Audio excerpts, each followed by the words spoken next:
Hello and welcome to the 10th of 31 horror movie reviews this month, covering a brief history of horror and film. Today I'll be looking at Abbott and Costello Meet Frankenstein from 1948. This film is a horror comedy made after the horror crossovers at Universal were on a hiatus since 1945. At the time, both the popularity of Abbott and Costello as well as the Universal horror movies were waning. The solution? Pair them up in one movie. The results speak for themselves. This movie is hilarious. It treats all the monsters as actual threats, while still being really funny. The plot for this film, if you need one, is that Dracula wants to put the mind of Wilbur, played by Costello, into the body of the Frankenstein monster.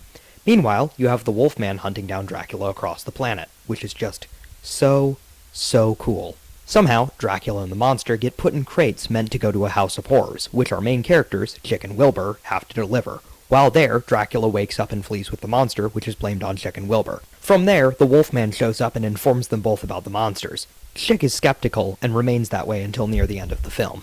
A surprising amount of animation is used in this film. It's used for electricity, Dracula's transformation into a bat, and the opening credits. The finale of this movie is the best part, with Chick and Wilbur fleeing Frankenstein's monster while Dracula and the Wolfman have their first ever on-screen fight. I think the funniest thing about their fight is that Dracula isn't actually hitting the Wolfman, he's instead using anything and everything he can find to use against him. He's throwing vases, using chairs, and continually backing away from him. In the end, he transforms into a bat to fly away, but the Wolfman dives at him and they both fall hundreds of feet, which was apparently enough to kill them. Seems contradictory based on the already established rules pertaining to them, but sure. In the end, Frankenstein's monster is burned alive when he walks directly into fire. Which, yeah, of course walking into the fire would kill him. Why would he do that? He's smart enough to talk, but not enough to know that fire burns? After that, the Invisible Man, played by Vincent Price, shows up for a quick cameo. This is a leftover from the original script, which not only featured all the monsters already here, but also Karis the Mummy and Dracula's son, Alucard.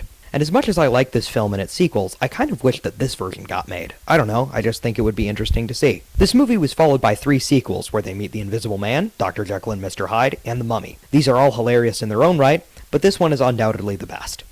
After this film, the only Universal monster to get a serious movie for a long time was the Gill Man. The audience's interest changed from the supernatural to more science fiction-oriented movies. I'll start covering those tomorrow. Honestly, just go watch this film. You will not regret it. Of all the films in this marathon, this is the one I've watched the most times, and it's not even close. The only problems with this movie are minor plot holes, and they aren't even that noticeable. 8.5 out of 10.